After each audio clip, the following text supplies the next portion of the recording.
And does consent play into this at all, or can we understand anything about consent from this end? Like, does the female slave have to consent to that, or is it kind of like because she's owned and so therefore? In the classical thought, the understanding is that by virtue of the fact that she's owned, she does not have the right to consent. Or to withhold herself from her master.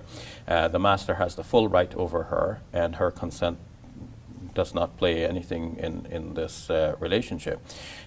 We should understand that in the ancient world, women did not have many rights, and even marriage was not as we might expect it today, like a relationship of equality between spouses.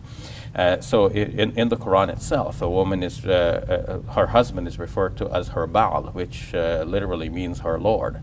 The interpreters thought of female slaves as having a secondary status, even below this, and that their consent did not matter in this relationship. They were fully owned, and the master had the right to all of the woman. In essence, generally in classical Islamic thought, it is taken for granted that a Muslim man can have up to 4 wives at once. And in addition to the 4 wives, he can have an unlimited number of concubines, which refer to women who are basically have slave status.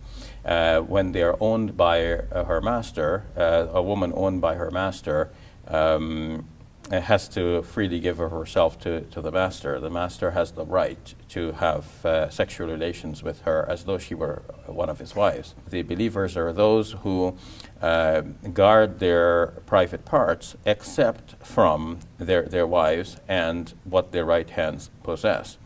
But curiously enough, while this is often interpreted to mean that a man could have sexual relations with his female slaves, it is never interpreted to mean that a woman could have sexual relations with her male slaves.